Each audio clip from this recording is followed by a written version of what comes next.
Bob, do you want to introduce Dr. Ben? I can do that. So, Dr. Ben, formerly student Dr. Ben, or something like that, but now Dr. Ben is a physician and passionate advocate for critical thinking, evidence based medicine, and scientific literacy. As the host of Medical Myths and co host of the Transatlantic Call In Show. Oh, that's a double entendre. I just got that. And Talk Heathen, Dr. Ben delves into topics ranging from debunking medical misinformation to addressing ethical questions in healthcare and exploring the latest scientific discoveries. All right. And then we also have for you this evening Will Harrell, who enlisted in 2018 as a 68C licensed practical nurse in the U.S. Army. During his first year of active duty, he began deconstructing from Christianity and later from theism as a whole. By 2022, Will was an outspoken atheist who began advocating for change within the U.S. military and for all atheists who are still in their foxholes. And he has given a talk about that on RfRx previously and was also at the excursion this year. We have David Teachout. So I noticed that David was rewriting the bio as we were talking before, and I haven't reread it since I read it the first time. So if I say something wrong, it's David's fault. So David Teachout is a mental health therapist, supervisor, and consultant. David grew up as a Christian fundamentalist, attending a Bible college, and received a bachelor's in theology and psychology. During his studies there, David deconverted and has been actively studying the nature of belief ever since. He is a master's in both forensic psychology. I asked you last time what that was, and I don't think we talked about it. I still don't know what that means, forensic psychology. How do you have psychology of dead people? And counseling psychology, and is currently focused on studying philosophy, ethics, and law. David has been actively working within the field of psychology as a therapist, social worker, consultant, and subject matter expert for over 15 years. I don't know how he has the time to do the talks he does for us, but somehow he squeezes those in. In his spare time, David enjoys reading a lot. Feel free to look up on Goodreads, participating in fitness events, and getting out into nature as much as possible. His mental health services can be found at www.lifeweavings.com, and his writings can be followed and subscribed to at humanities plural values.com. I think it might be possessive, um, or I guess humanities is possessive and values is plural. So anyway, this is not a grammar show. Okay. Moving on. I believe Durante was able to join us. Yay. So I am Yay. going to introduce Durante LaMar Martin. His journey from serving as a leader in both charismatic megachurches and hyper spiritual storefront churches to embracing a life of secularism and reason offers a unique perspective on the evolution of faith in contemporary society. With a background that includes virtually every role within the ministry, Durante brings a comprehensive understanding of the inner workings of religious organizations and the impact they have on individuals and communities. Currently, Durante serves as the chairperson of DLDD World Group, a nonprofit committed to people centric progress, projects, and programs such as Sunday sessions, Bible study with an ex pastor, group therapy, and the ex pastor call in show. He is the author of 4 published books, including Significant, Parenting on Purpose, Memphis, The Last Supper, and Christ Held Up, as well as 4 upcoming books, including Making the Jump, Give Me Freedom, Memphis, The Second Dawn, and The Case for Religion. So, welcome everyone on our panel. Thank you so much for joining us here. And we are here to talk about all of the wonderful things that you did at the excursion and your experiences of it. And I cannot wait to get into that. And just for a little bit of background for anybody that is joining us for the first time or doesn't know about our fall excursion, I'll just tell y'all what that is. Every year, as I mentioned, and how many years have we done the excursion? Is it 5? 5, yes. Okay, this was our 5th year of having our fall excursion, and the idea behind it is it's kind of like how if you ever went to one of those, church retreats, except without the church part, just the good part of having a retreat and building community and getting to spend time with other folks in the organization without having to, get saved repeatedly or convert your friends to anything. And it's lovely. We go out into sort of a area where we can enjoy some of the natural world. We do things like go on nature walks, and we have a lot of just fun times together, eating together, drinking together, and hearing from speakers, giving presentations and workshops and other activities that are in some ways similar to some of the things that we do here at RfRx, but also we get to do things that are a lot more interactive because we're there in person. So, Cara, So during those nature walks, isn't there a danger that someone's going to look up at the trees for saying, "Look at the trees," and fall backwards? Great question. And let's put that to our panelists, actually. Was anyone almost reconverted to your former faith by seeing the I, trees? I did go for a walk and saw a stream split into three ways and realized that There yeah, must the be a Trinity God. was in fact accurate. However, I think you're not the first to have claimed that, David. I figure if it works for a geneticist, it should work for little old me. So yeah, yeah.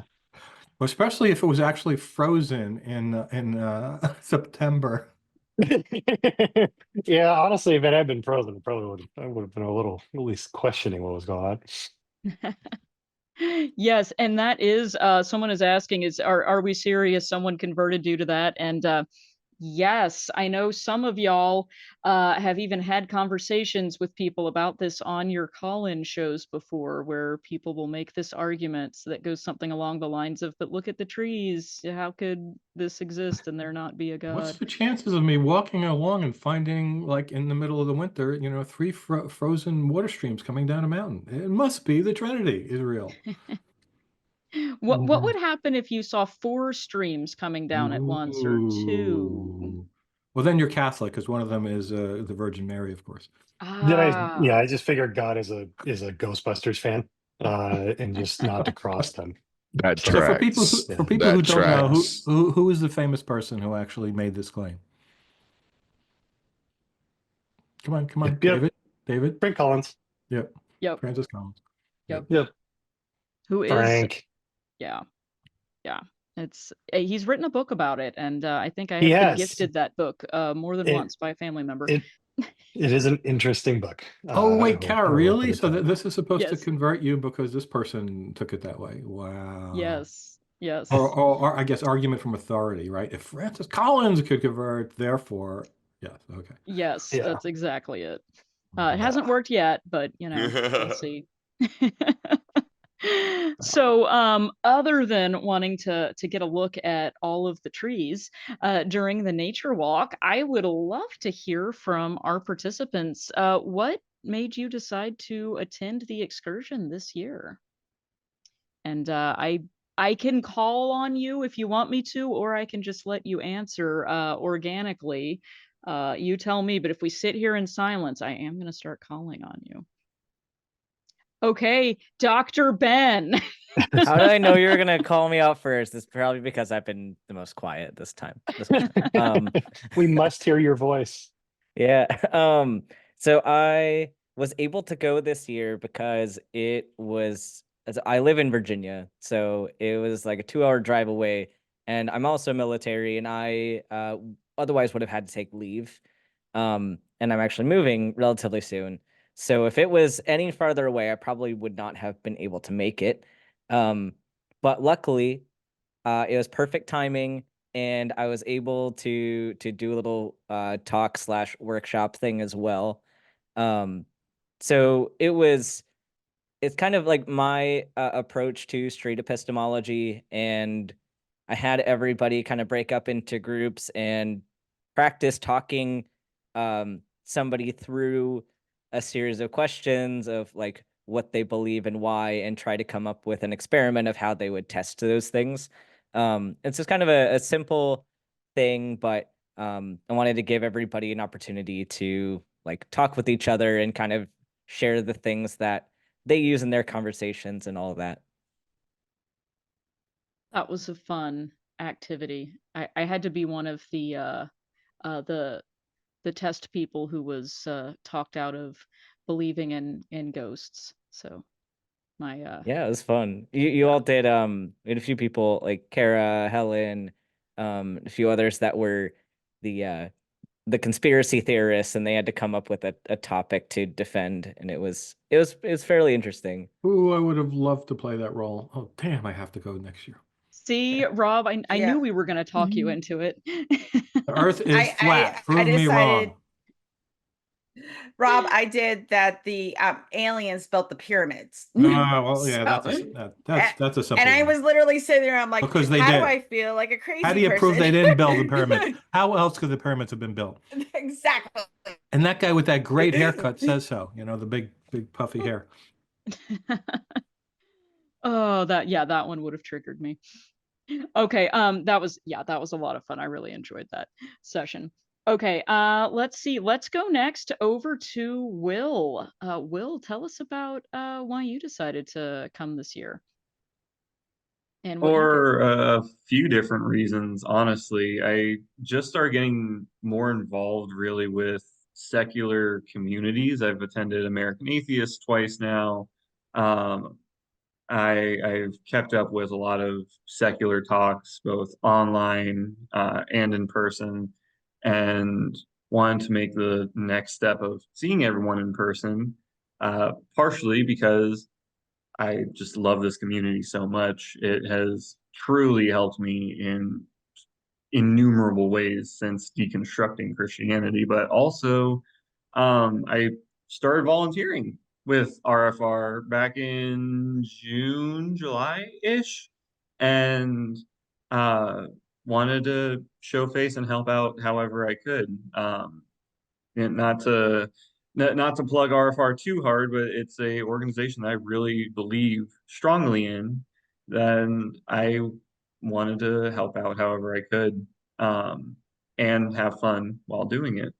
What better way to help out an organization than by enjoying everyone's company and cabins in the woods? It was a terrific weekend. It definitely paid off. So, yeah, it was fun to take that leap into meeting people in person. I don't usually get that experience with so many like-minded, secular, caring, empathetic people. Oh, well, thank you for doing that. And for helping us out. This year you were one of our medical staff on hand. I guess we can't call you medical staff since we weren't paying you for any services, but it was really nice to have folks that know about medicine and first aid when we're out in the wilderness Ooh, and so I doing know that activities last together. year somebody tripped and had an injury. Did anything like that happen this year? I don't think we had any trip and fall injuries, but we did Ooh. have some people that had various things come up, health issues that. Oh yeah, and we did have a bee sting. That's right. And Was I the think was the person not allergic? Whatever you call that for a bee, so susceptible to problems more than just swelling up a bit? Nah, they were fine. Oh, good. yeah, I sent somebody else to the emergency department, but that's a whole separate thing. yeah, Oh. that's a whole separate story. Anaphylaxis. Yes, somebody put that in the chat. Thank you. That's the word I can never remember. Anaphylaxis. Yes. Yeah, so that was great to have knowledgeable folks on hand to help us out. So how Okay, many people were there, Car? I believe we had, was it 83? And Shanna, tell me if Ooh. I got that wrong, but I think it was 83. Yep. Wow. So yeah, I think that is, if I'm not mistaken, that's the most people we've had. It's definitely a few more than we had last year. And I don't know about the earlier years because I wasn't involved in those, but it was a good number. So hopefully we'll get even more next time. Okay, let's go on to Darante. Do you want to share a little bit about why you decided to attend this year and what you did at the excursion? Sure. Thank you for highlighting me. I was actually participating as a part of a documentary, which I'm incredibly thankful for because it's not something that would have immediately hit my radar. So being there was just an incredible opportunity for me.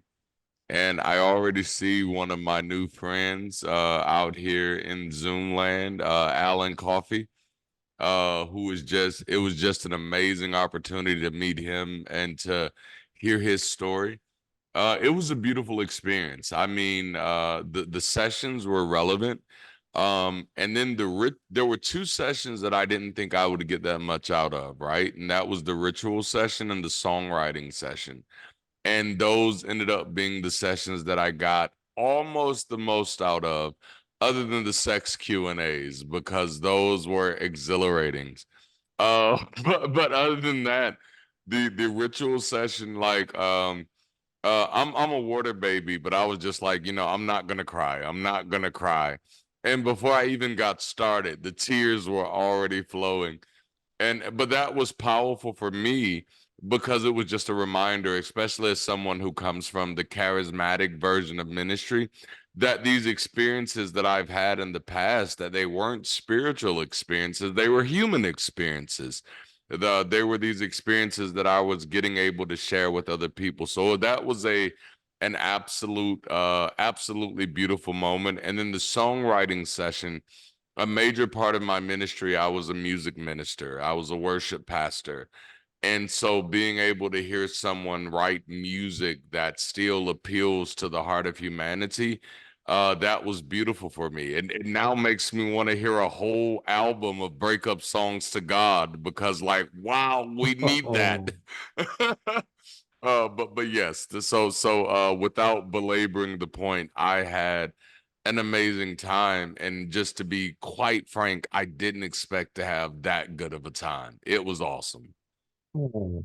Durante, can you explain what the songwriting session was? Did somebody lead it? What was that about? Yes, so it was Shelley Siegel, and she Oh my led it. God. But what she did was she taught us how to write a song. And so it was just like, I'm going to play some chords and get you kind of caught up in this moment, let you feel the moves and the emotions, and then tell me what you're feeling from this. I'll start it off with some words. And the words that she started off with was, is this love? And it was this relationship that we've all wrestled with God. It's especially those of us who were religious. We're like, is this love? And just to hear so many different people's experiences come from that. I think someone said, if I stood on broken glass for you, would that ever be enough for you? And as a former pastor, I was like, oh, snap. I identify with that, because you feel like you have to sacrifice so much of yourself to ever be the slightest bit of worthy. So it was amazing. Wow. Yeah, that was really cool. We got a lot of great feedback about that session. For Yes. Shelley's fans, by the way, who didn't know, we had her as a guest, solo guest, and she sang songs for us. So you can find that on our YouTube channel. Yes. Oh, that was such a fun episode. I'm going to find the link to that and drop it in the chat here in a minute. And while I do that, David saved you for last but not least. What made you decide to attend the excursion this year? I'm sure it wasn't that you were voluntold. I mean, maybe a little. Yeah. No, And I what did really you wanted to present get sick on? again. No. Actually attended a couple of years ago, back when it was at the big house, and absolutely loved it. Um, Definitely brought back memories, not all bad, of church camp and whatnot, except without, the shaming, and without the one-upsmanship on the fireside sharing, where everybody shares an increasingly terrible and likely completely fake story about how terrible their life was until Jesus entered it. We all had bets. I was actually a lifeguard at a church camp for one season, and why we had a lifeguards, I have no idea. Oh, so you could have Jesus saves. actually, per my question before, you could have saved somebody and not the Oh, I wrong did. Yeah, person. could have. In fact, did throw, in fact, All right. a spirit floaty at somebody. But no, I mean, it is always interesting. The idea of having when I left Christianity, kept looking for the cabal that was running the world, by atheists. And the closest that I've come in 20 years since is, Camp Holiday Trails. And in the fact that we have 80 people who just absolutely love being there. And it was just an absolutely fantastic experience. Loved building the community, which we'll talk about more later. And being there in any way that I could just to help out. And you did help out quite a bit. I think you ended up on the kitchen team in addition to your other duties. So thank you. Lots of dish spraying, which I learned at church camp. So that's called turning a cross upside down. So that's where we're going with that. I know it's I a love new it. saying. Run with me. We'll take it. We'll run with it. We need some puns about that in the chat stat. So So how did get you on the like team. working for Glenda as your kitchen boss? One of the worst taskmistresses that I've ever encountered. Truly, I had to re-encounter therapy when I got home. No, we kicked ass. It was absolutely fabulous working with people who were competent and actually give a damn about health and wanting people to have a great time. So, yeah, Well, next I time, hear she was great with knock the it out of the park. finances too. And It does do that.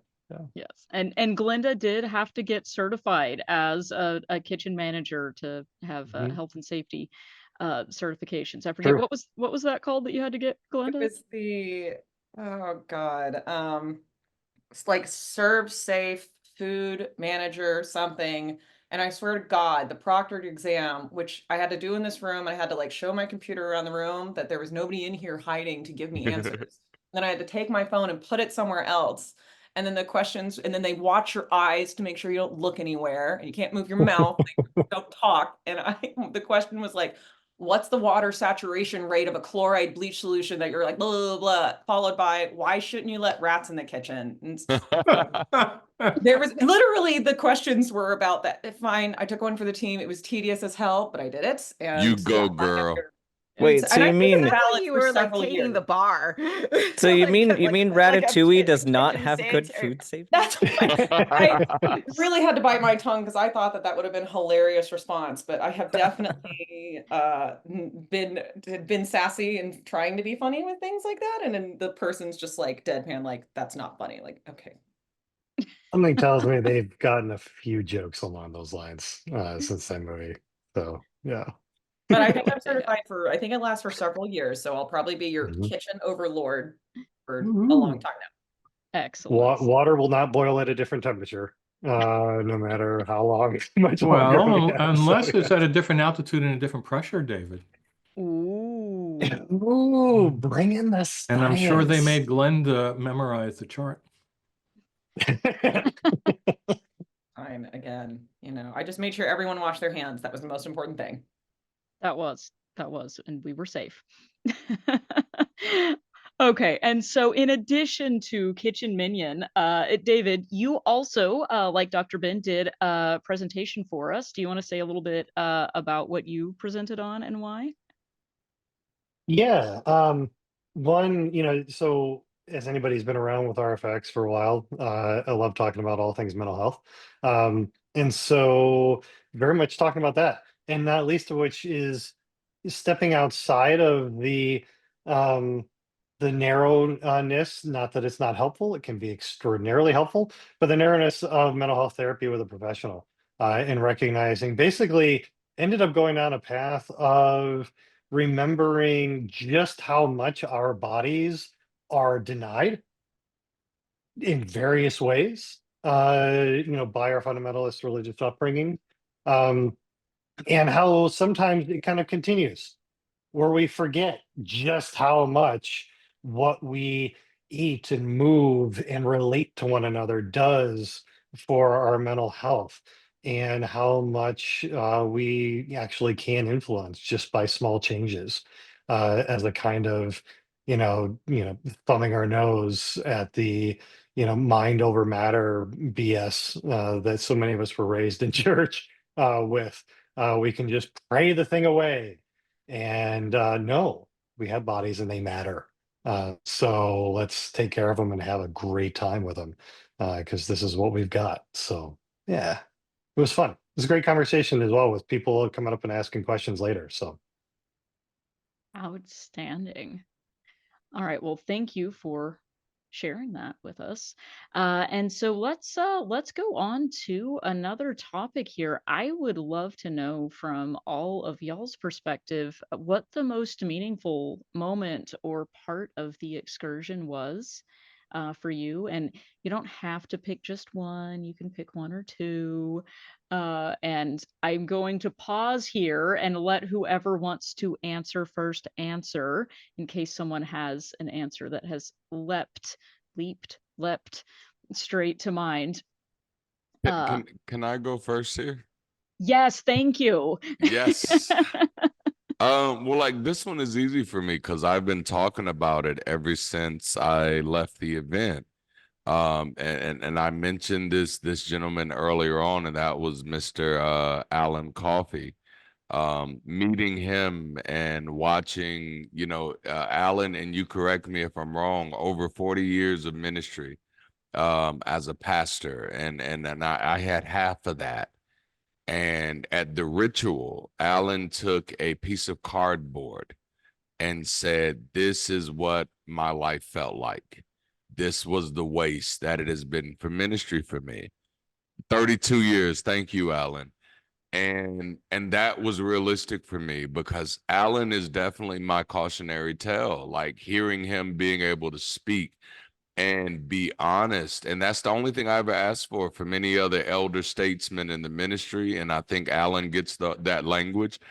But as an elder in the ministry, it was a very healing experience for me to be connected to somebody else who had spent more than half of the time that I had in ministry also say that, hey, I kept going when you felt like stopping, and I'm here to tell you that you made the right decision by stepping away. And like that was beautiful to me. And I salute that brother for as long as I live, just because he's a beautiful person, and it was a wonderful time getting to know him.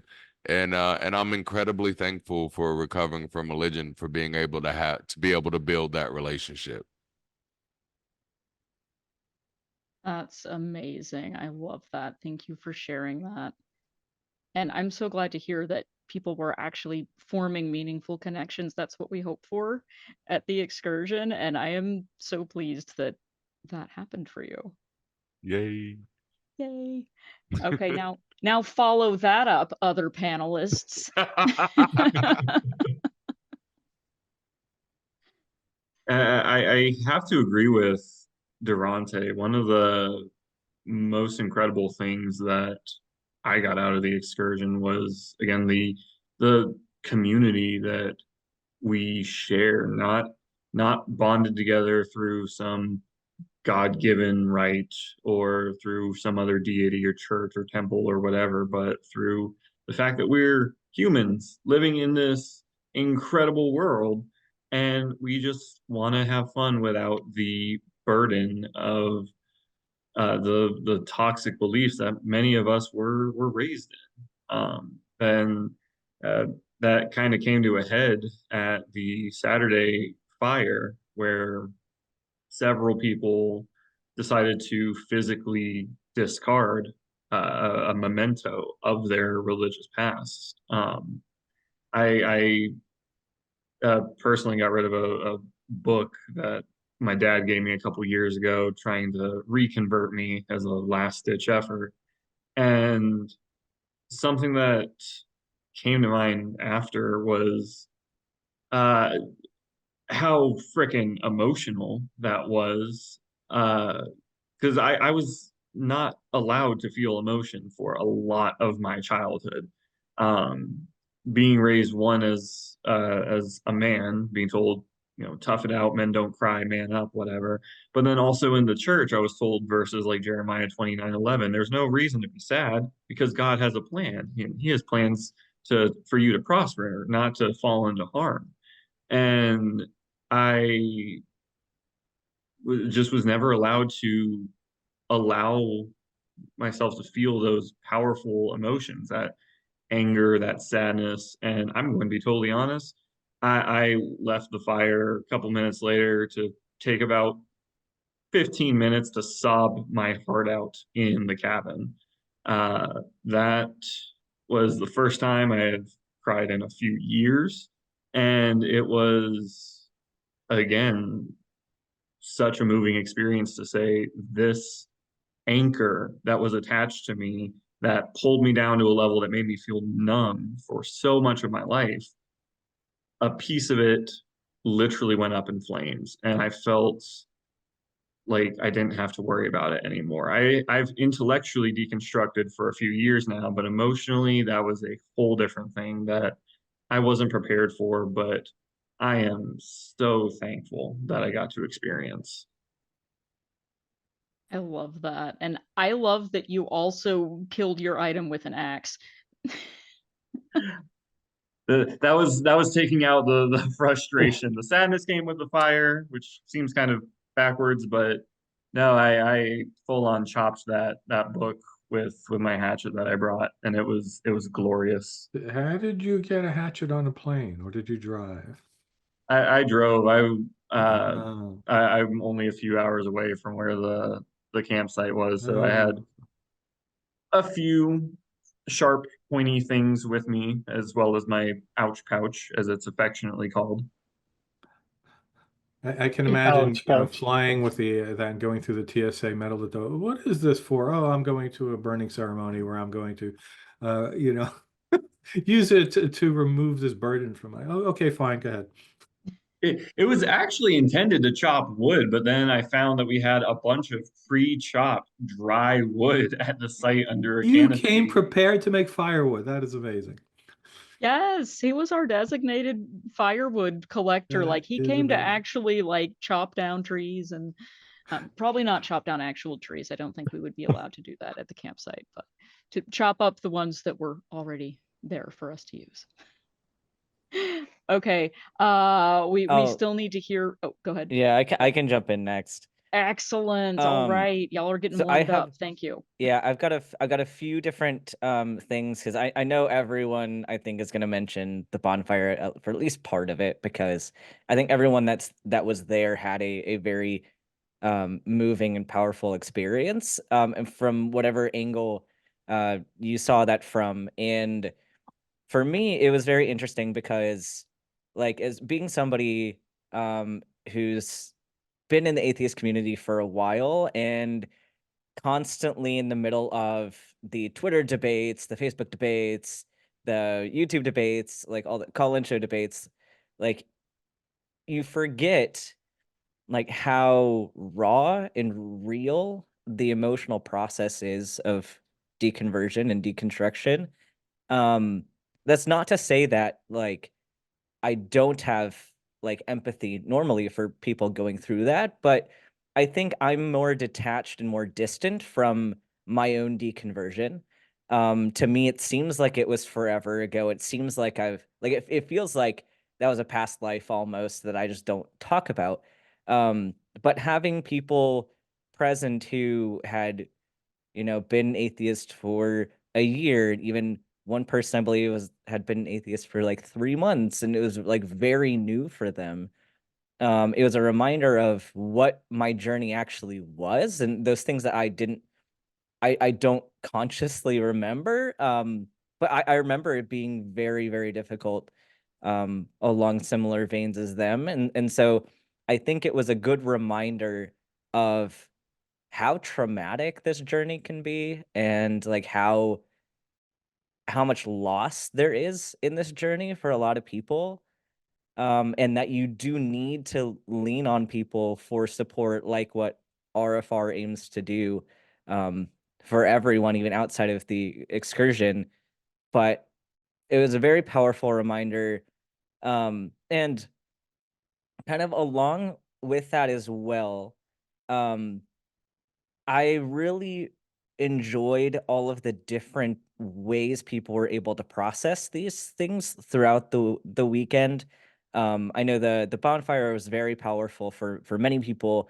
The support groups were powerful for many people, but I think when people think about RFR, your mind automatically goes to therapy, support groups, and that stuff. And you don't often think about music as therapy. You don't think about nature walks as therapy. Like there's so many different ways to unpack your history and your trauma that doesn't necessarily even involve talking about it with another person. Sometimes just having that artistic element is what somebody needs. And I really enjoyed that variety was available and that people were able to utilize that and feel safe not going to certain things that they felt weren't really going to help them, but then there were options that were a bit less conventional, if you will. So I think all of that together made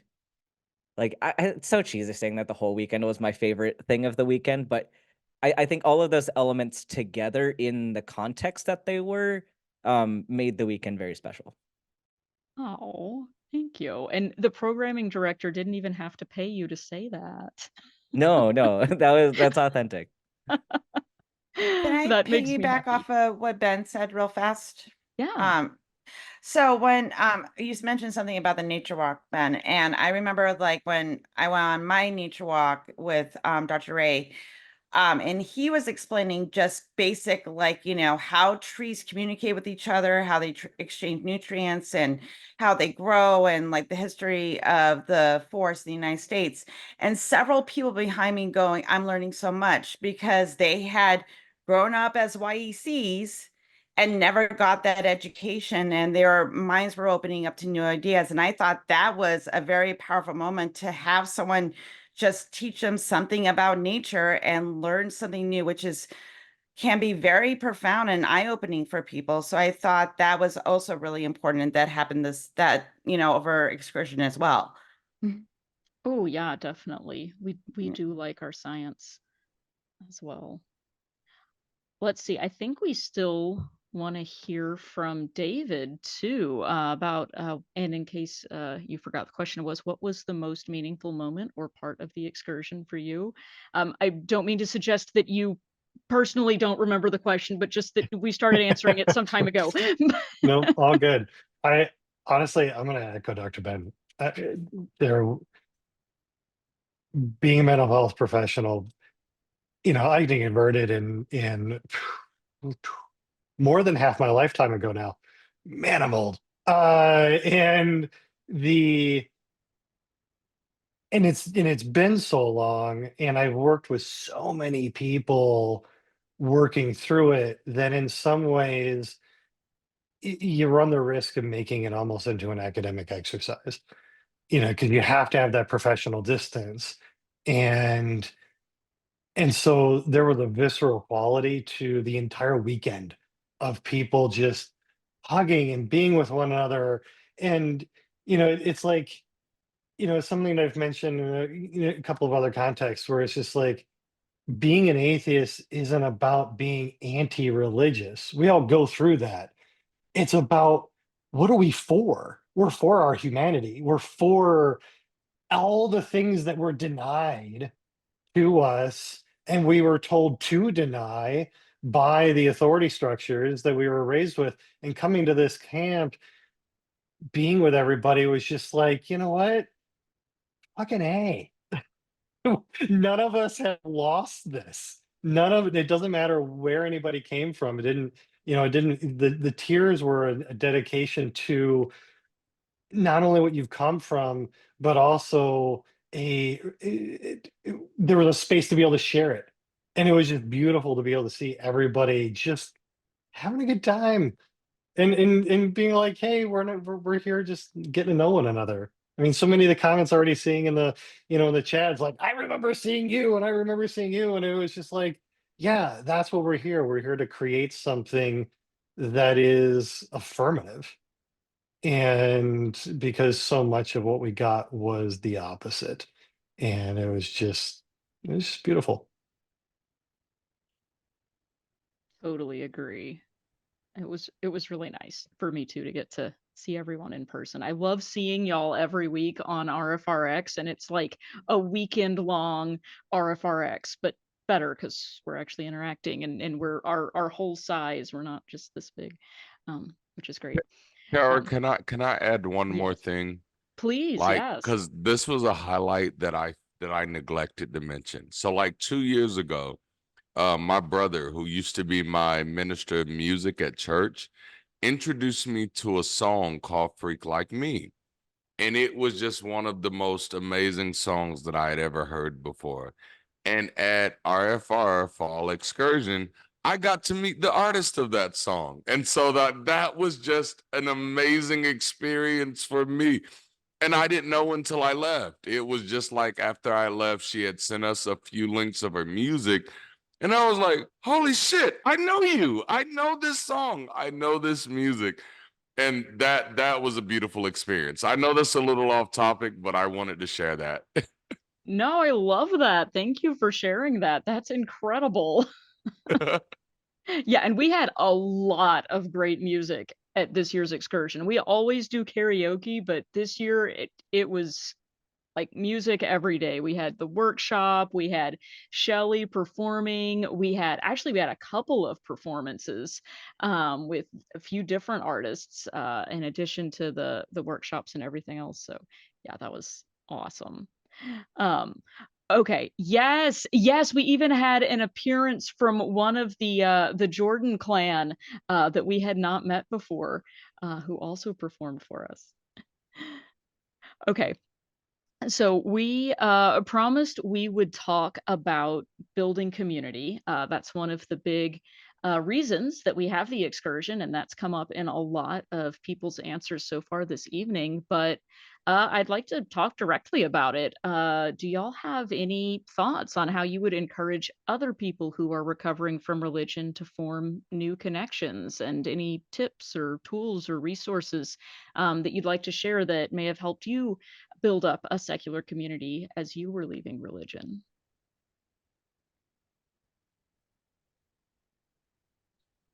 And I will You know, pass honestly, on to I'm you. reminded because part of it was part of my talk, was exactly like why community is so important to our mental health. And I'm reminded of, it's like one of the things I grew up with was like, don't forsake the assembly. It was like you had to, I mean, I was going to church sometimes 2, 3 times a week. It was, just this constancy with which you surrounded yourself with like-minded, um, non-questioning people. And this is clearly not it. Plenty of questions all around this weekend. That weekend, it was great. And questions encouraged. Um, but the not forsaking piece is a kernel of truth in the sense that we are indelibly social creatures. We do not do well alone. I mean, contrary to what it appears like, I'm actually fairly introverted. And, and it doesn't matter where you fall on that spectrum, you still need people. It's just the thresholds are different as to the number and the length of time. Like that's all that is. And, how we think about ourselves, how we, find answers, how we, navigate the craziness of this world, not least of which people, in the hurricane path right now are with is with together. And we sure as hell do not need a deity telling us what that is and isn't appropriate for. Like, we don't need a deity to tell us who is and isn't appropriate to, support. So we were there just going, hey, you're in this, kind of leaky boat together. Great. Some of us can, get rid of the water. Some of us can paddle. Some of us can steer. Some of us can just cheer on everybody else. Like, let's just have a great time. And and as far as connection, RFRX, shoot, we spend the first 15 minutes of every episode telling people how you can connect. I mean, we don't do it just because we like to hear ourselves talk. We do it because we are actively engaged with wanting to create more connections. So reach out. awesome answer. Thank you for that. And that was a great talk that you gave. So people missed out. Maybe we may have to get David to give that talk again on a future RfRx. I promise to do better next time. It was good. Okay. Any other tips or advice for building community from our Well, panel? Yes. Yeah. Go ahead. Oh, Darante, you can go first. Well, just real quickly, the one thing that I'd like to remind people of, that community isn't just about feeling good. It creates opportunity. Community is a vehicle of opportunity for all of us. And the more we begin to come together and kind of, for lack of better words, congregate, we begin to identify the different skills, hobbies, and habits that we have that are immensely valuable to the community as a whole. And that's why, one of the reasons why community becomes important, because I think many of us know it. You know, me living in the South, it's a hard line to live when you're a non-believer, and especially when you're vocal about it, because opportunities get robbed from you. And I think that's one of the reasons why secular community, like, it owes it. Like, this is the route to take. If you want to see non-belief accelerated, create a world where people have the option to not believe and still have a life. And that's what community gives people. It gives people that opportunity to be able to say, like, I don't have to believe what you believe, and I can still have a life. I can still have a living. I can still enjoy my life. And that's the power of community. So as far as what tips I would give, it's just do it. Like, community isn't it's not rocket science. It's just get together with people who are around you and ask the question, like, hey, what the fuck do we want to do with our time? And then do that. And then there you have community, and you build from there. And it's just a beautiful world. It's an experiment, and it's something that we all have to remember, that there are no right or wrong answers. Community is defined by the people who are connected to the community. Yeah, and I just want to jump in. I don't have a whole lot of good things to say that is different from what everyone else said about the importance of community, but I do have some resources for other communities you can be part of. So in addition to the RFR like online community, which of course you're all here hearing about from our announcements earlier, in addition to the ACD as well, which was mentioned. There are so many people in the online atheist community, and a lot of them you don't see on every single show going around. There are so many like smaller channels, like kind of more local content creators that all have this kind of behind the scenes network, and I think everybody knows each other. And it doesn't matter if somebody is like a day one YouTuber or like happened to be on a panel once upon a time.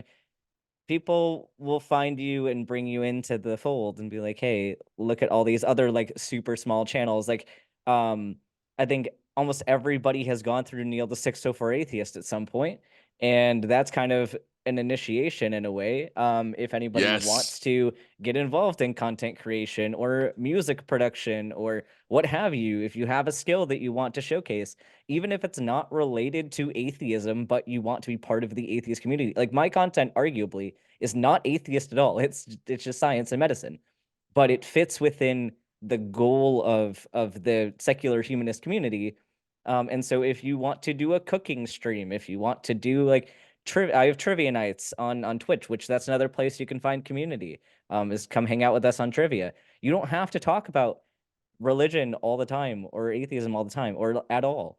Right. If you want to get plugged in with any of that, we can get you into the Twitter groups, into the Discord groups, because it kind of spirals. Like it does snowball from there. Like once you start meeting people, like I mean, as long as you want to start meeting other people, like there are ways like to just have it go out of control, and there you have so many people that you can lean on. So, and even if you don't want to create content, like there are places like that too, like there's not only the ACD, there's other Discords out there for different channel communities. There's also like my trivia nights. I think other people are trying to do some other online game things too. But there's, for whatever interest you have, there's a secular community, like there's a subset of the secular community that will fit you in. Yep. And also along with that too, forgot to mention, if any of you are in like the Tennessee or Nashville area, there's now the Conversation Coalition, run by Secularity and Sidney Davis Jr., who they just do conversations in Nashville. And so that's a place you can meet in person and have conversations with people. So there's so many options. And I'm sure we can get you resources if you ask for them. Great suggestions. And what Ben didn't mention too is that if you get really plugged into the community, you might get to be in his D&D group and hear him do silly voices as the dungeon master. This is true. This is true. And songs. It's a grand time. yes, It's a very it good is. time. It's a good time. Okay, Will, did you have anything to add? It's tough to go at the end after all of those suggestions, but feel free if you would like to. Yeah, I don't think I have much new to add. Like Ben nailed on the head. It's very odd for especially a lot of people who might be very early in their deconstruction, deconversion, or even just asking a simple question about their faith, not even totally considering themselves deconstructing. They view atheists, at least I was also brought up to view atheists this way, as just, mean and volatile, and all they want to do is talk about religion and disprove God. And that's just not the case. We are Yeah. such a diverse community of every race, every gender, every nationality, and just about every single religious background.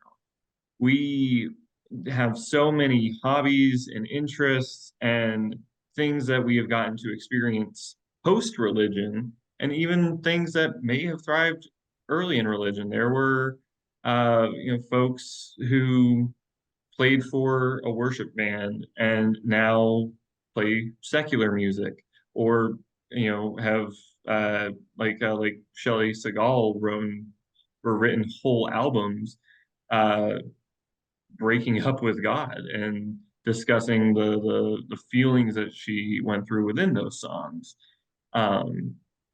There's artists, there's podcasters, there's everything under the sun. And sure, some people still find religion very interesting. I'm one of those people. Another friend of mine once said that he keeps up to date on religious history the same way a normal person keeps up with football. But it's we get to see everyone's interests and hobbies and personalities, and also see where they are at in their life post religion. We get to see how great they flourish, and even though all of us share a lot of those same tears and heartaches and traumas, we are all there for one another. It's truly a beautiful thing, which again I got to experience firsthand at the excursion. There were a couple times that I was just holding someone, or someone was holding me, because we just needed that. And that's the kind of support that this community truly offers. It might seem scary from the outside, or when you don't know as much. But once you take that leap, whether it be joining a live stream like this, or going to an excursion or a convention, or watching different podcasts, you get to experience the community from all these different angles and see, wow, they are a truly amazing group of human beings. That was a great answer. Well done, man. Y'all are a good panel. And I will also add to that too, that as if we planned it this way, the last, I believe, 4 RfRx episodes that have hit our YouTube playlist have also been specifically devoted to talking about the importance of community and how to get involved in secular community. We had talks by Darante, actually gave one of those. It was wonderful, and that has recently hit our playlist. We also had Mary Byler and Rebecca Vitzman and Secular Rarity all speaking on this topic. So feel free to check out any of those last few episodes that hit YouTube, and you can hear more on this topic. Okay, let's see. Rob, we are getting close to the end of our discussion. Do you have a topic for the panel? Well, I would like to ask, since I'm probably going to come next year, like, nothing's perfect. It may have been nearly perfect, but there's always some way to improve something. So what would the panelists have done differently, or what would they like to see added for the next time when I may come?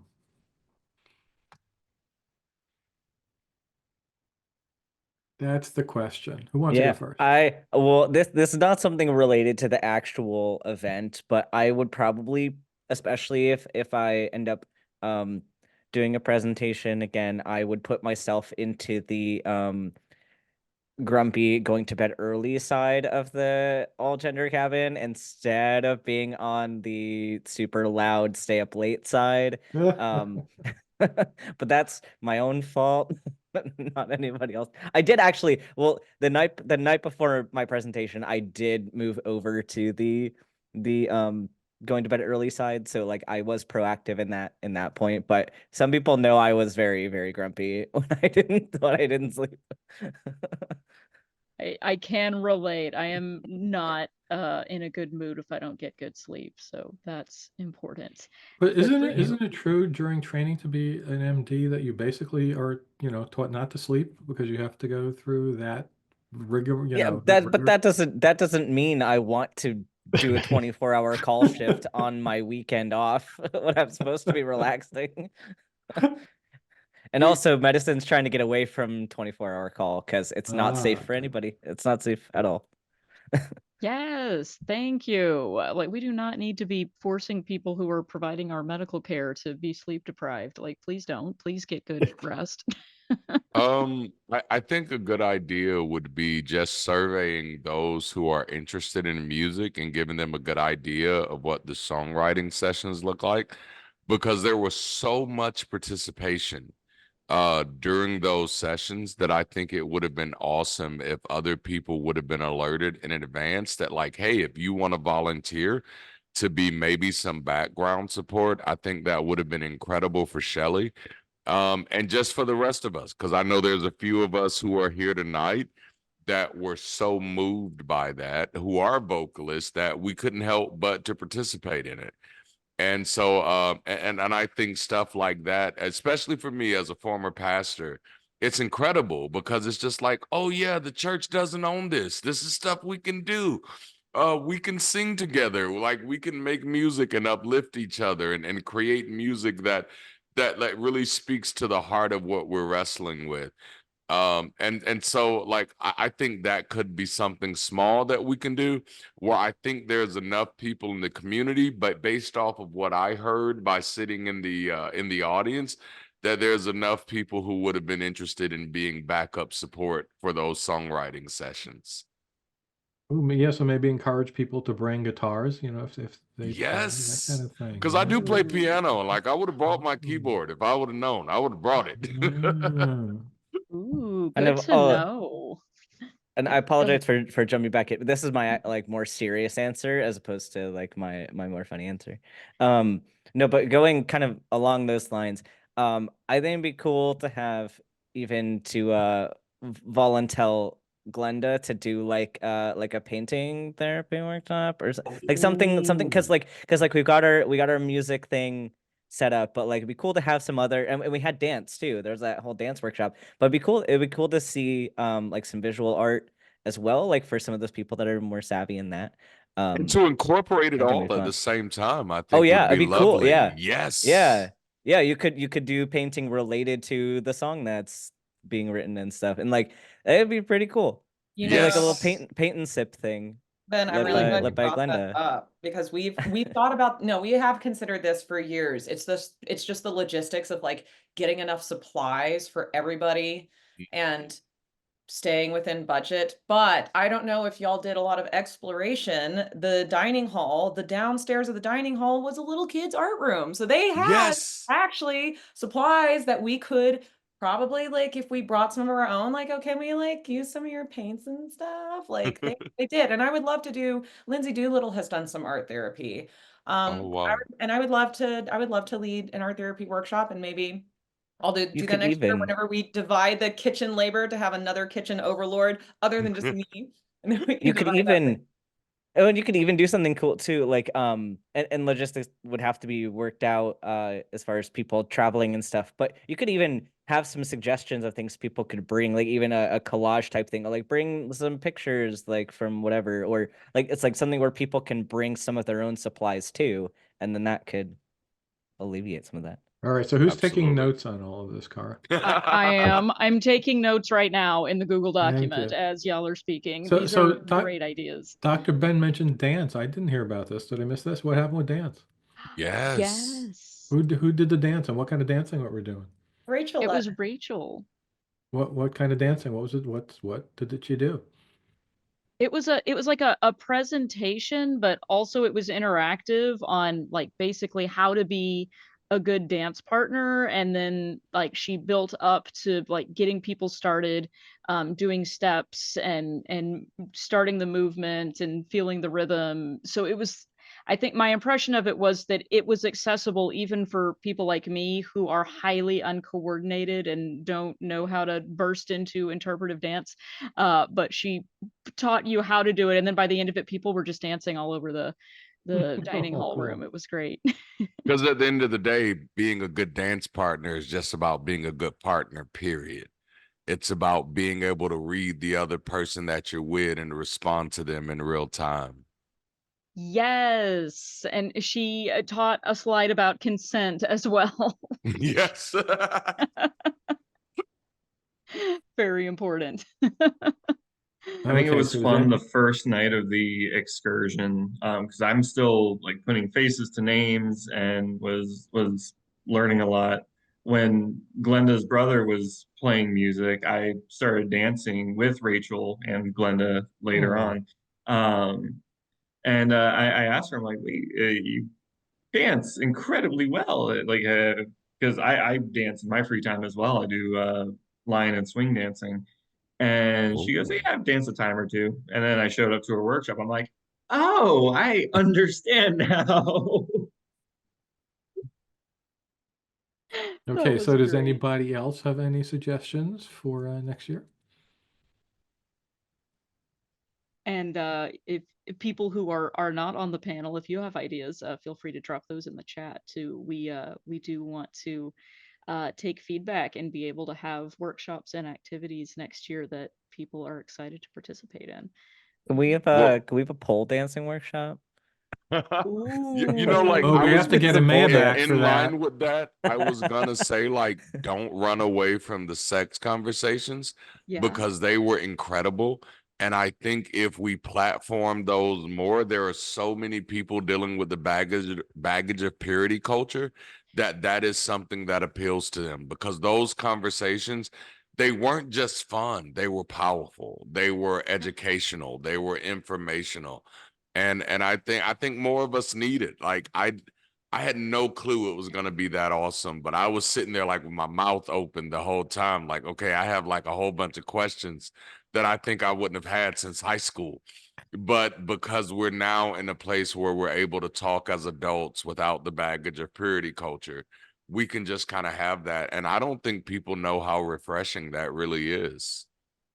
Ooh, yes. Okay, I'm glad you mentioned that. I really enjoyed those sessions too. So pole Yes. dancing got mentioned, and the first person, I think if she was first or second to run RfRx was Maya, who was into pole dancing. So maybe we can get her back. Yes. Ooh, I like Sarah's got a that. really good suggestion in the side chat. Ooh. Ooh, Oh, let's see. Oh, a workshop in expressing rage or anger would be awesome. I love to Yes. smash some stuff and scream it out. Yes. Yes, please. Like that. Depending on where you are, rage rooms are a thing. Yes, So yes. definitely look them up. I came across my You first, just and have to you know, sign a think waiver. people go like a wonderful Caribbean vacation in Aruba. They had a rage room in a mall. It's like, what is this? And people were throwing axes at things. Like I had never heard of it before. I couldn't believe it. I would like to do that, please. Yep. I love it. I'm adding axe throwing to the anger workshop. But maybe I don't know if that's a good idea. Like I always, you know how sometimes you see axe throwing at a bar and I'm like, should you combine alcohol Oh with axe man, throwing? And I'm wondering, should you I'm about combine to get. axe I'm about to throwing be with good. rage? Like I maybe get. those are Oh, two separate workshops. I don't know. No, But even just like a talk about like ways you can process your anger like productively.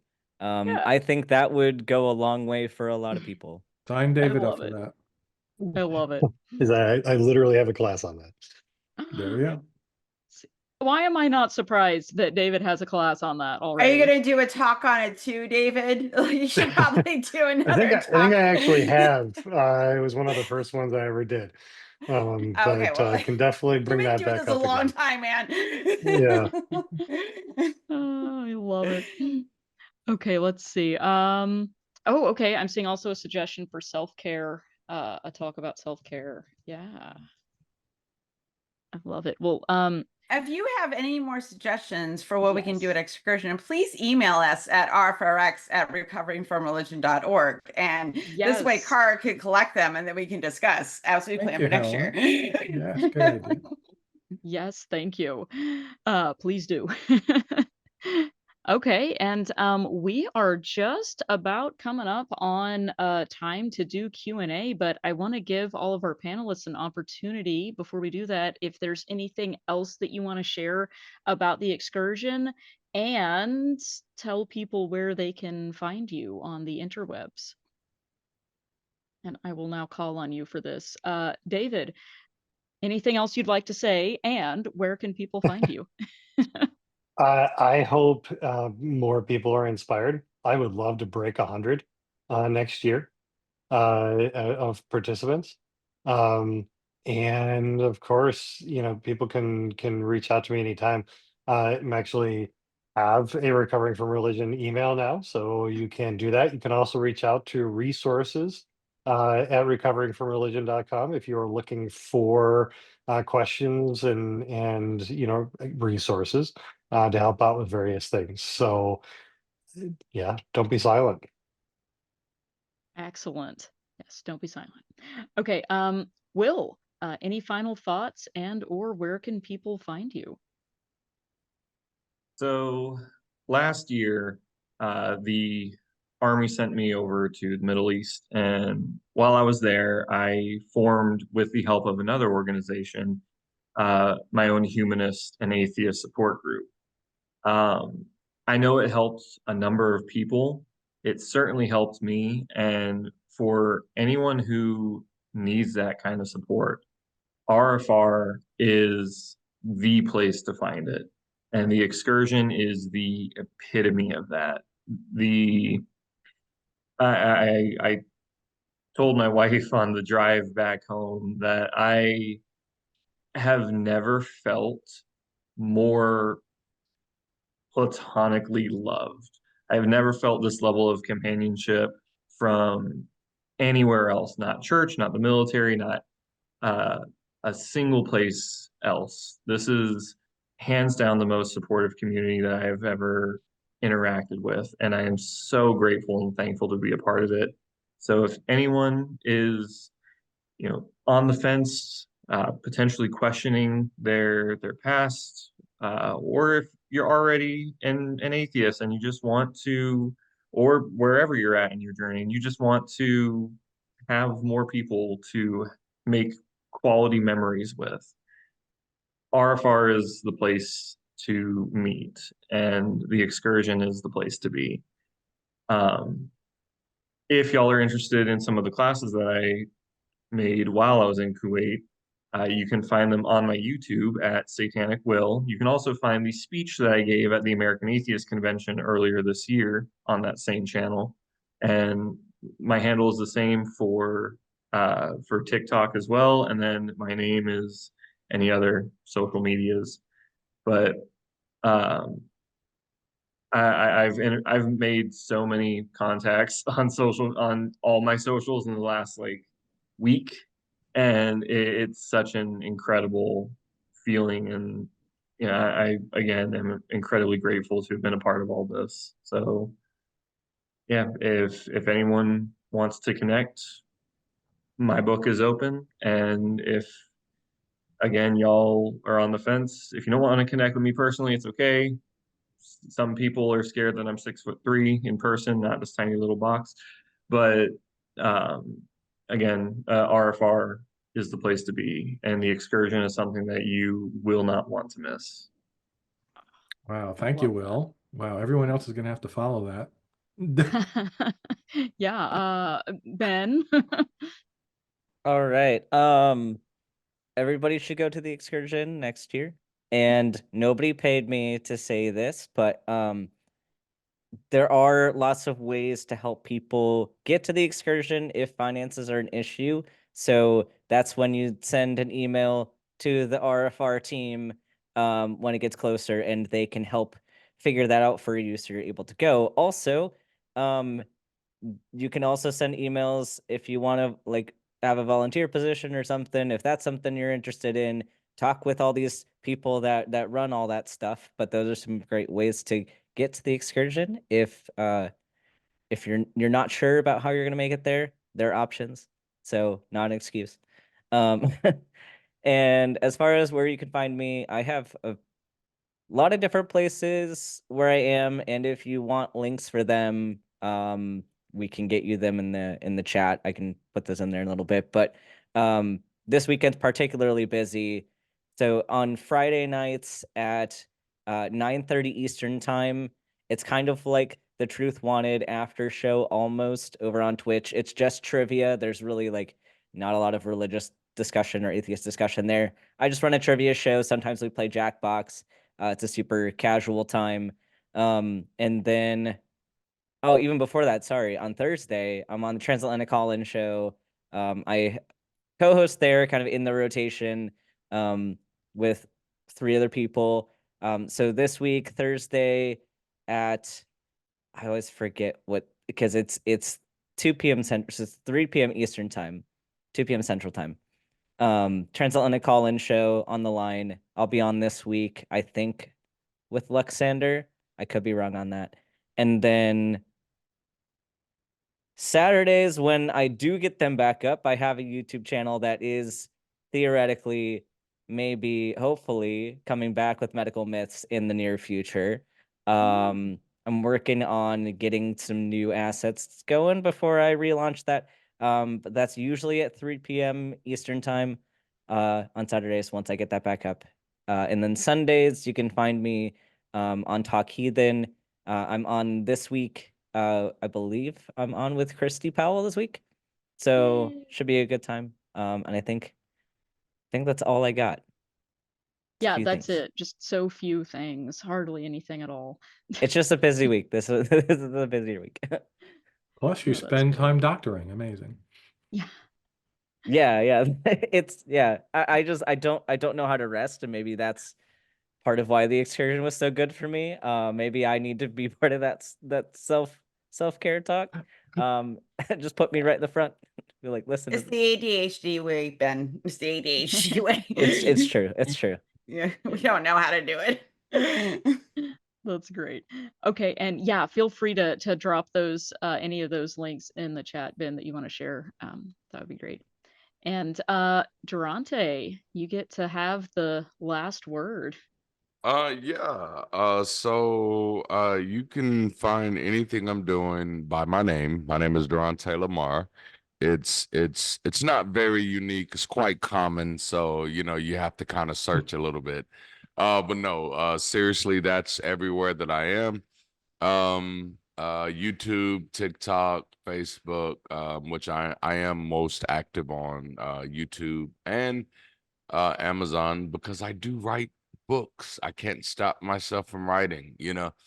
But no, like I was super excited about this year, and we are building community on my YouTube channel.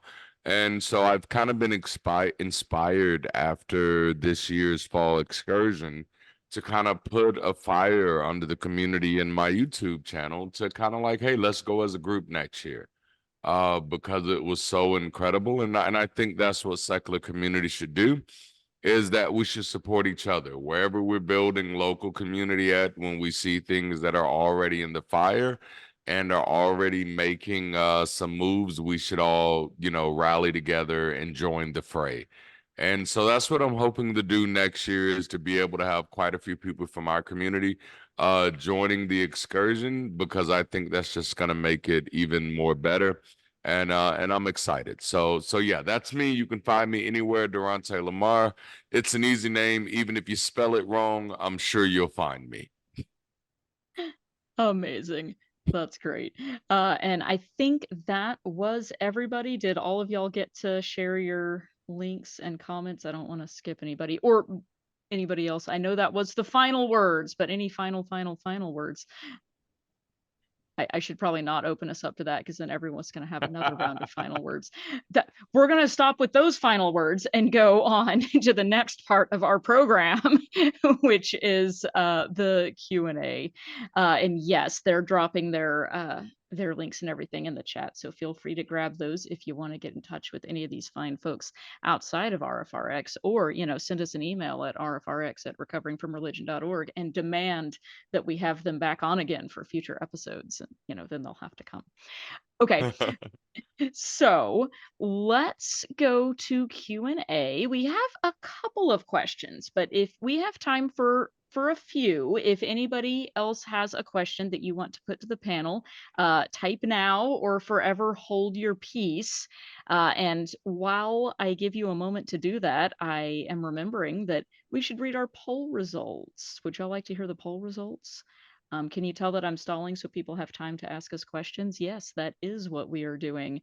So you get to hear the poll results, whether you wanted to or not. Here are the poll results. The questions that we asked at the beginning were, have you ever attended an RFR Fall Excursion? And 25% of the people who answered the poll said yes, but 64% said no, and 11% said no, but I plan to in the future. And I hope that that number has gone up now that you've heard how amazing it was. We would love to see you there.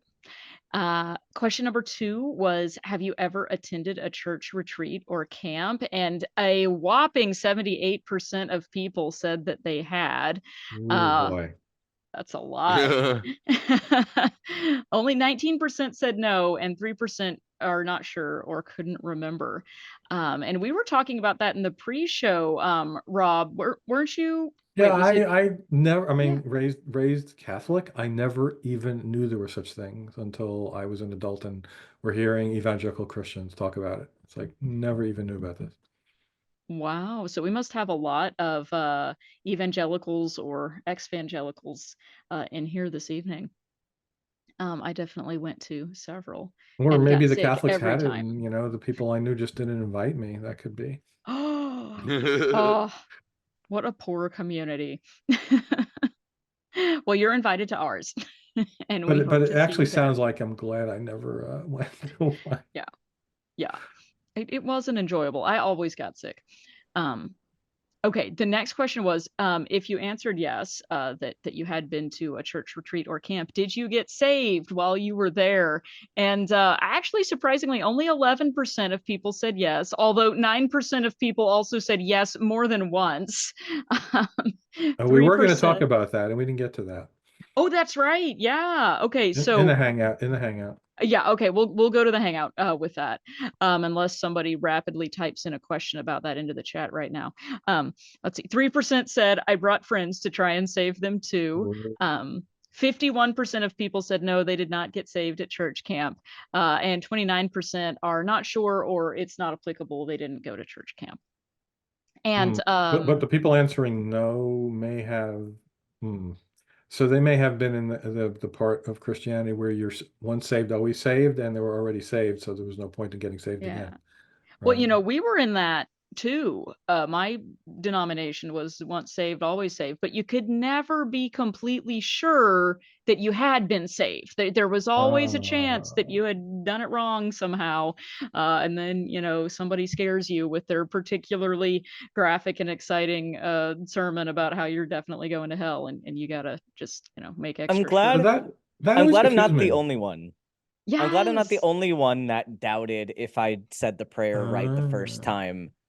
Yes, it was a constant anxiety. Yeah. I think that must be like the Protestant equivalent of that thing that happened with the Catholic priest that he said the wrong word at the baptisms or something, and they were all invalidated.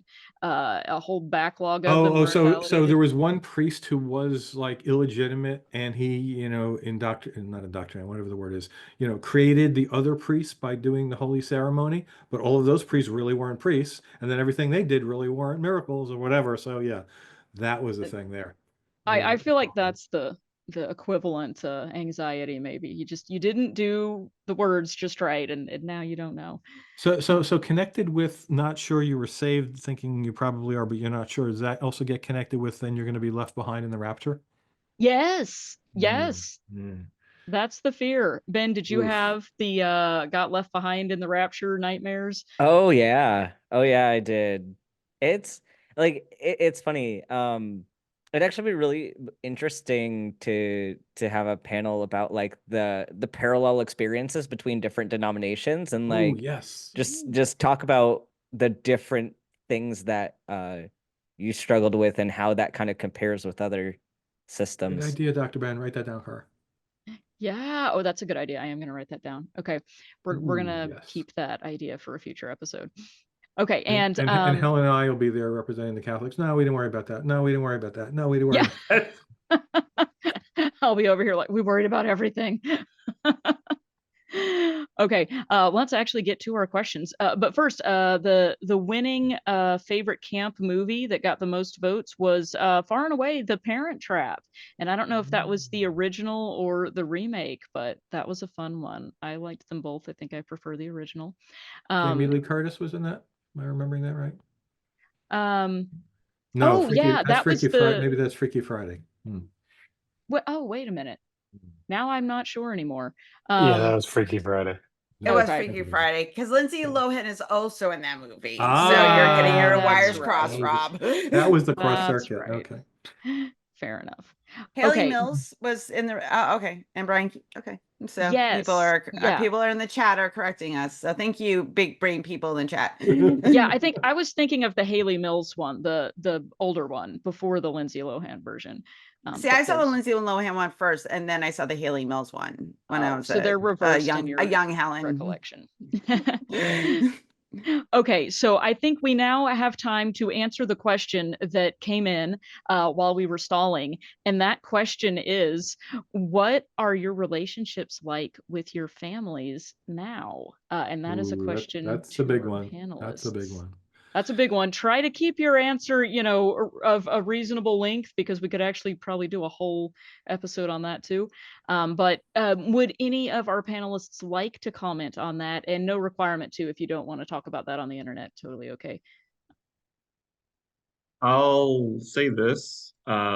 Personally, mine's interestingly fractured. But both my parents grew up Christian, and because of my how vocal I've become as an atheist, I've actually gotten my mom to question her beliefs, which sounds awful saying it like that, but uh, she's finally accepted some of the questions that she's suppressed over her life. My father, not so much. It was his book that I burned at the excursion. But I will certainly say this. The ever so popular saying is that the blood of the covenant is thicker than the water of the womb. The family that you choose is so much more valuable than the family that you are born into. So, um, I still respect my parents for the fact that they were my parents, but the family that I have found since deconstructing has been immensely more supportive and incredible in literally every way. Oh, I love that answer. That was really good, Will. Mine's garbage for reasons not entirely related to my atheism. It's more related to the fact that I'm trans and they don't call me by my name and they don't use my pronouns, even though my name is legally changed. So like I have this is my legal name, and they don't give a shit. And there have been times where my mom has butt dialed me and then panicked about butt dialing me, and I heard her panicking saying my dead name. I'm like, I know they still use my dead name when I'm not around. And no, it's super awkward because like they're trying to maintain some kind of relationship, but they don't want to compromise at all with anything. So I've set up boundaries. I'm like, hey, no, this is inappropriate. You don't get to maintain this and act the way that you are. And they've done this whole shitty like compromise thing of like, they're not gonna call me by like my actual first name. They're gonna call me by my last name, which is super weird.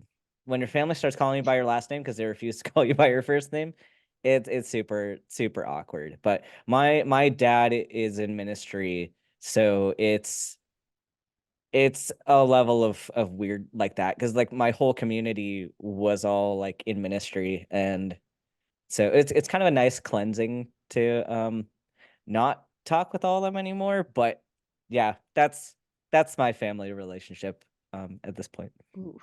Oof. Oh, and my Yeah. little brothers evangelized to me. There was a time when I went home for Christmas, like during med school, and my little brother, so my youngest brother, there's a 10-year age difference between us. And he's currently in school in Florida.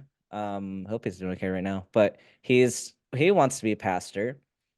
And so of course he like corners me in the garage when I was going to get something like for cooking, and he just like corners me and starts talking about his experience.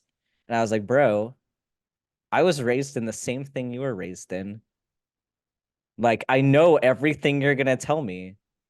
And yeah, it is wild. I'm hoping at someday he'll like I'm hoping someday he'll ask questions. I honestly would love if he called a show one of these days, like to test out his apologetics. I hope it's not me. I will not take a call from him, but I hope he calls. I would love for him to talk to any of our like former pastors here, because like that would be fantastic. He wouldn't right now, but someday. Someday I'm hoping he thinks to ask questions. I hope that too. And I'm so sorry your family is acting that way. That is terrible. And you deserve for people to call you by your actual name and treat you like the wonderful person that you are. And we're glad you're here with us. So Wow. thank you. So somebody put something in the chat, which I want to like extrapolate a little bit on. I am amazed at how many callers we get recovering from religion who somebody in their immediate family is a pastor. I was like, it astounds me. I mean, maybe because I grew up Catholic, and like basically, if you were a leader of Catholicism, you were a priest and you didn't have a family, so it never happened. I didn't know anybody whose father was a priest, because that doesn't happen. But it's like everyone who calls the show has got a father, an uncle, sometimes a brother or mother, or multiple people who are a pastor. I mean, how common is that? Yeah, and it's, you have an extra level of like trauma specific to those people, because like there's that expectation that you're going to live up to this expectation of like, well, obviously your dad's a pastor. You're gonna be the best behaved. You're not gonna be out partying. You're not gonna be having sex before marriage. Like you have that expectation. And so inevitably those are often the people that leave religion because they have so much pressure to do everything right, and they know that they can't, at least not the That's right things according to interesting. their religion, and so they're often the ones that leave first. So it's sort of a selection bias, as more people like that are calling us than a random person leaving a real interesting, very interesting. Yeah, that is interesting. Ooh, lots of good topics to dive into in the future. Well, I think we are about at time to wrap up because I want to leave a little bit of time for Gail to give us her closing thoughts. So let's go ahead and wrap up, unless I don't want to cut off if David or Durante had anything they wanted to say on that. I'm seeing heads shaking. Great. And stick around for the hangout if you want to hear more. And don't forget to stick around with us for the hangout if you went to the excursion and want to tell us about your experience. And so let's start wrapping up and do that now. Thank you, everyone. All of our panelists, you are amazing and wonderful people. And I knew that you would be awesome because you are amazing, wonderful people that have been awesome guests on the show previously. And I was so excited to get to see you all in person at the excursion. So thanks for being here. And thanks to everyone else who makes this happen every week. Rob, Helen, Jason, Glenda, David, other David, Gail, Daryl, Nikki, everyone else whose name I have not said, who helps us make these happen every week. We couldn't do it without you. And thanks to everybody for being here. That's why we get to do the show every week, because y'all come and listen to us and hang out with us. So You left thanks for somebody doing that. out. And thank you, Cara, for Oh, doing this every week. yeah. Oh, me too. Yeah, that would have been weird if I'd said that though, but thank you, You Rob. pat yourself on the back, Cara. Like, be like, gave me. Good job, me. There you go. Thanks for letting me be here every week, y'all. I enjoy it. It's the best night of the week. Yeah, it's because I say that because normally Monday isn't. I'm explaining the joke. Okay, moving on. Anyway, we'll be here next week again, same time, same channel. We have Coleman Watts next week is going to be talking about climbing out of the rabbit hole, cons, cults, and conspiracies. And then the following week we have Stacy Gran and her mom, the hosts of the Stacy's Mom podcast. So Coleman's a fascinating character. He has a YouTube channel, and he was in what he describes as a red pill cult, like basically sliding into QAnon kind of stuff. And yeah, so that's going to be fascinating to hear his story. And now he's a skeptical activist with his own skeptical channel. Ooh, Is that's this going the to be guy fun. that Seth interviewed? That is correct. Rob? Okay, I didn't listen to that episode. That was really cool. So I'm actually excited. So I will be here. Yeah. So that's great. Excellent. Okay, that's going to be great. I'll be here too. Okay, and don't forget to follow us on the social medias. It helps us get out there and get seen by more people and help other people access our resources. So if you are comfortable liking and subscribing and sharing and all of that, please do. We're on Facebook. We have a main page and a Facebook support group page. We're also on Instagram and TikTok. And of course, we are on YouTube, and you can find most of our previous recordings of RfRx on YouTube. So check us out there. And Rob, how else can people get involved? Well, one of the ways. What should I talk about volunteering? Is that what I should talk about? I think so. Okay, so yes, volunteering is a very great thing, not only for yourself, for helping other people, but it helps yourself. We find that when you volunteer here, you can help heal yourself. All of our services are provided by volunteers, so there's plenty of things to do. We're always in need of more people. This is one of the forward-facing, jobs is also, of course, the helpline, the chat, or the phone lines. But we also need people to find, vet, and post good resources for our clients to use and for the agents to use to help our clients. We need people to host support groups, support the online community, and also IT support is always needed. And absolutely what we're doing here right now, helping out produce these and also the post-production and edit them and upload them to our audio podcast or YouTube. And you could go to our main page and hit the volunteer tab, or go directly recoveringfromreligion.org/volunteer. We have a note we've been reading for a few weeks, so I guess there's still a need. We're seeking web developers with experience in Node and Next.js and relational databases. So there'll be some time to familiarize yourself with the code base, but volunteers who commit a few hours each week for at least 6 months can make significant and impactful contributions to the software that we use here. So again, apply at the volunteer tab or recoveringfromreligion.org/volunteer. And I want to remind everybody that there is a 3-minute video at the bottom of our main page called RFR What We Do, just 3 minutes long, and it tells you everything we do. So if you have anybody that you know that may be benefit from our services, it'd be great to send them that video. And we put that in the link, but you can go to YouTube and our YouTube channel and find it by typing in RFR What We Do. Yeah, that was a great video, Rob. It Yes, was Rob's idea. yes, it was, Car. Thank you. Thank you for helping make it. Oh, well, thank you. Okay, and with that, now that we've all patted each other on the backs, I want to bring on Gail to wrap us up. And I know I mentioned earlier that Gail did a fantastic closing talk at the excursion, as always. And this year, she definitely outdid herself. And you're not going to hear the whole thing here, but I do want to give her a chance to wrap us up for the evening. Thank you, Kara. Thank you, everyone, and particularly to our panelists, those who shared about your experience at the excursion. I have hung on to every word, just as I hung on to the stories that I heard during the excursion weekend.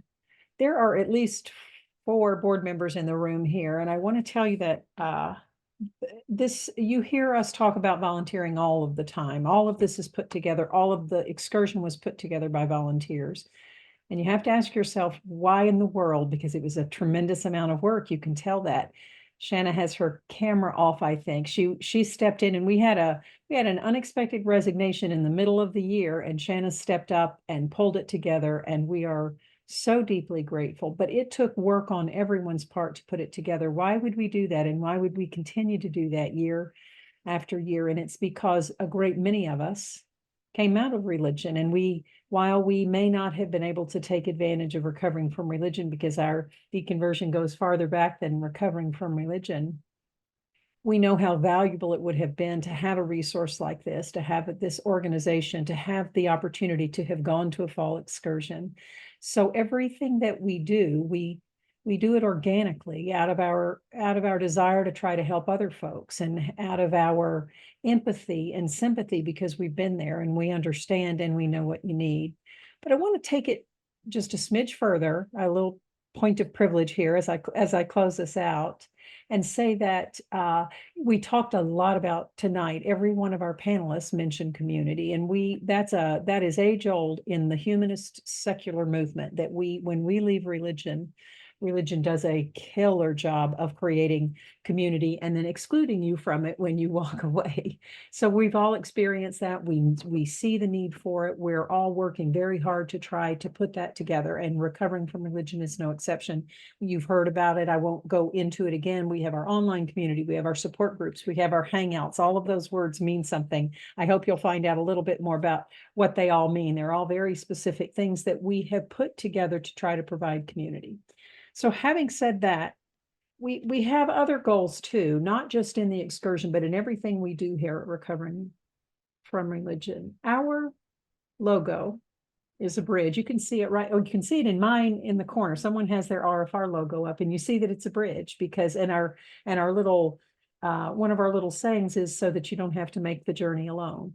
We want you to stay on that bridge with us. Yes, on Rob's shirt too. For as long as you're comfortable, it's cozy and warm and dry in here, and cuddly and snuggly.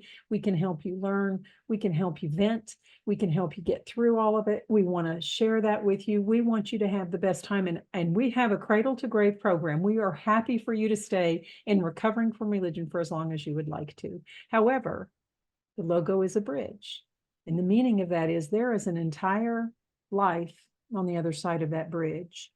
We want to model that life for you. A great many of us who are in leadership at Recovering from Religion are across the bridge. It's not that things don't come up from time to time that we deal with, but we have launched into our secular lives, and there is a secular version of your life waiting for you. And it's not just okay. It's not just an adequate replacement for your religious life. To be able to avail yourself of reason and rationality, to be able to explore your humanity, your sexuality, all of the things that were so repressed for so long. We have an obligation to you to help you get across the bridge, to help you get to the other side. And so my talk had a little bit more to do with all those things that stand in the way of that, and how can we deal with that, and how can we move the needle, so to speak, to get ourselves there. But we are so happy that you're here with us at this meeting. We're happy that you're part of Recovering from Religion. If you are ready, we'd love to have you volunteer with us. You can see that that's kind of part of the progression, isn't it? To be able to pay it forward, so to speak, when you feel like you've reached a place that you are ready to maybe put a hand behind you and help someone along the way. I hope you'll stay for the hangout. There are several people in the room who are also at the excursion who I'm sure would be willing to share their experience. So I hope you'll stay. Please come back again. We enjoy these Monday nights so much, and we so appreciate your giving your these couple of hours on Monday night to us.